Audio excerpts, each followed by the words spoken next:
Listen, there was a lot in that game, and I'll just say this right off the bat.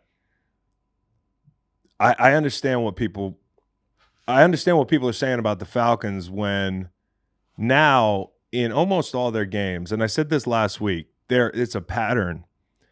They are finishing games with game-winning drives or drives that give them an opportunity to win the game. Like the Kansas City game, they came up just short. They've been in every game, and they have taken teams to the brink or beaten them on that last drive. And it just becomes a thing where they're dangerous. I mean, like, they are dangerous offensively. The one thing I think could get them is the pass rush, kind of non-existent in the first half and throughout much of the season, right? And you go out and get Matt Judon and you do all that stuff. And I don't want to oversimplify it, but I just don't think they're like a team that can rush the passer. Even if they add a piece or somebody comes on, like, that's going to be the thing that I worry is their Achilles heel. Although in the second half, they did a nice job bringing pressure. There were a couple pressures on third down, I think 1 3rd and 9, where I was like, I don't know who's coming. That was very, very impressive. And then Onyemata in a game where they did not pressure much in the first half at all, like 3-man rush where they're mugged up, demand the one-on-one with Onyemata. It's just enough time for him down there in the red zone, I believe it was, to slide in there and tackle Baker and it's a sack that looked kind of awkward. Baker got up and everything, but like these were big stops by the defense in the second half. It just felt like they made just enough stops in the second half, even with their red zone struggles, to hang in this game, be put in a position where Todd Bowles hands it to you. I thought they could have been more aggressive. The Bucs could have been at the end of that game. They should have been. It was 3rd and 25. Right at the end, 126. Try to kick a field goal. Yeah, get 7 yards. Try to make it easier on your kicker. Because the Falcons have showed you this. They can get down the field quick in these situations. Really fast. And the middle of the field's open wide most open. Of the game. Yeah. And so, like, on a couple counts, like, I'm not going to say the Falcons didn't deserve to win this game. Like, they won the game, but the Bucs also did some things that just kind of gave them the game. And the Falcons kind of got out of there thinking, like, I don't even know if we should have that last possession, but they gave it to us. It was 1st and 10 on the Atlanta 28. Bucs had 1st and 10 with 1:44 left, and you can't win the game. Well, and part of the reason that, like, I know Bucs fans this morning are freaking out is because Bucky Irving's doesn't have the ball on first down. Right.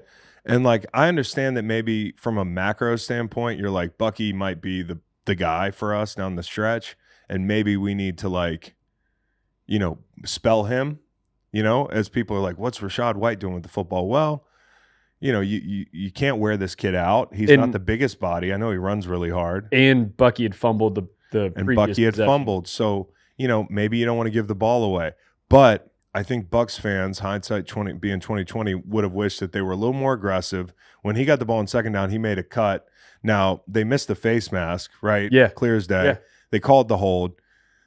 I can't speak on that, but like, from a standpoint of watching Bucky run the football right now, like I would have liked to see him in the game on first down, even if he fumbles, because the net result is like they got the ball back anyways, right. And you didn't kick a field goal. And I thought you could have been more aggressive.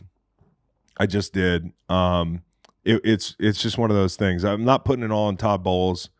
Kirk Cousins back there, shot putting the ball, standing pat in that pocket, like standing in cement. And, I got to say, very gutsy from him. When I saw his stat line during the concert, I was like, Kirk just played the game of his life. He didn't. I mean, he almost gave it away at a couple moments, like almost threw a couple picks. And, there were moments for this offense where you were like, what the fuck are you doing? But the middle of the field was open, and they were going there. And the Bucs need Winfield back.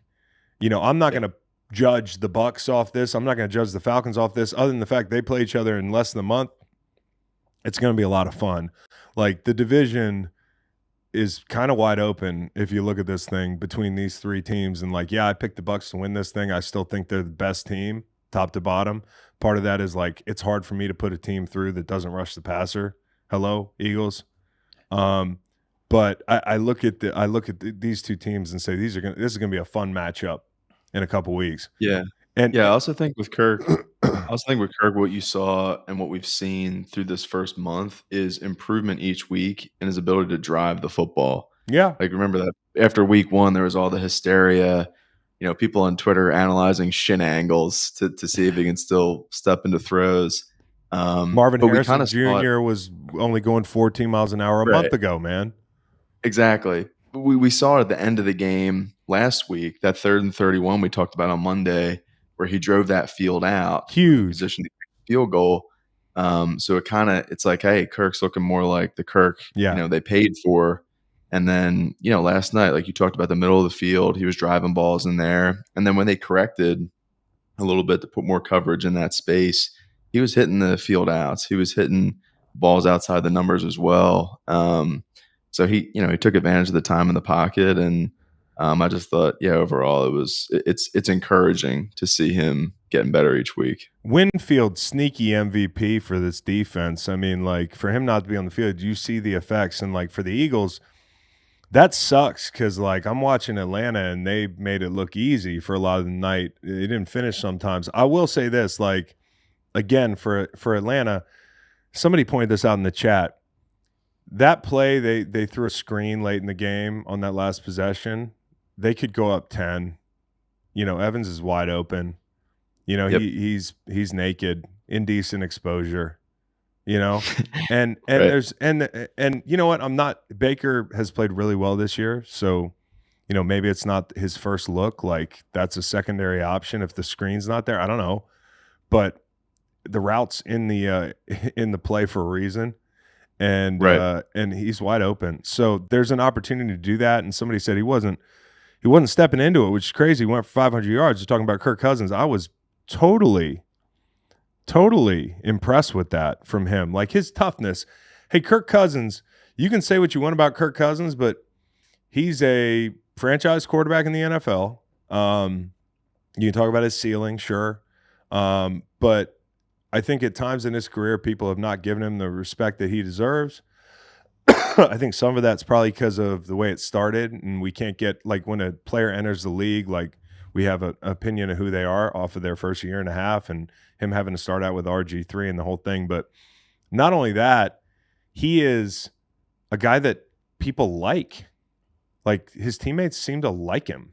Like, when he walked in the locker room at the end and he hit him with the "you like that," they were like, "Yes, daddy." It was fucking weird. They couldn't wait for it. It's like he's got this stranglehold on the locker room. Last year he's putting chains on and shit on the plane. Like, not a lot of players have a catchphrase. That's awesome. Dude, he's honestly like the guy your wife leaves you for, and you're like, he's not cooler than me. And then the kids love him, and they're playing with him and shit. And he's wearing plaid, and he doesn't care about how he dresses, but, like, everybody loves him. And eventually it's time for America to come around on the fact that maybe Kirk Cousins is kind of cool. And Kirk Cousins is kind of cool to me, and so is Baker Mayfield, because they stepped up last night and they donated to Rubicon. That was so damn cool. Baker's people hit me up. They're like, we want to do something with Rubicon too. And I said, bro, like, it's a great organization. Like, do you need my help? They were like, we just want to make sure it was straight. And they both gave $50K. Damn. $50K last night. Wow. Kirk and Baker to Team Rubicon to assist in hurricane relief efforts, Helene relief efforts. Again, to remind y'all, if you want to give on account of us or Baker and Kirk, like, check out those links. Like, it's in the description of this video, and we put it out yesterday. If you on social media, 69% of the chat says Kirk Cousins is cool. Boomstick. Nice. That's what we like to see. Kirk Cousins is cool. He is verified. Verified cool. But bro, go ahead. Well, I was going to say, if you donate at certain levels, you can get some Greenlight merch. Just send us your receipts. Donate to Team Rubicon. We'll send you some merch. Even if you did it a couple days ago, you can still resend that receipt, and we'll send you some gear out. Yeah, and I just want to say one last thing. The way that game ended, being on the road and having lost games like that where you can't get a stop late and things are just going wrong and you feel like you let a team back into the game and you get to overtime, it oftentimes ends with one big play like that where just the dam breaks and the defense is so tired. It felt like that guy was running in a different gear. Oh, yeah. He made everybody else look stupid. It was, like, and then after the game, they're interviewing him. Can you pull up the Kadarius Hodge interview? Because this is hilarious. This sums up the whole night. This is like the chaos that is Atlanta. Win or lose. Look at him. Now look in the background. Look in the background of this video at the people scrapping in the front row. People with good tickets fighting like they're in the upper deck in Atlanta. That is unbelievable. Run that back a little bit. You can still see them throwing. They're throwing hands hard. Hands, dude. I think it's some ladies throwing hands. Yeah. Like after a Falcons victory that you should remember forever, they got Matt Ryan in a red jacket. Ludacris is at the game. By the way, the soundbite of the game for me is maybe the greatest Al Michaels moment in TV history. They go to Ludacris in the front row, and Ludacris is like bopping a little bit or whatever. And Ludacris is like, or Al Michaels goes, "There's Ludacris swinging and rocking to the music." Whatever. That was you telling me Al Michaels doesn't still have it? Just meet Ludacris on hand tonight. Swinging or rocking to the music. Whatever.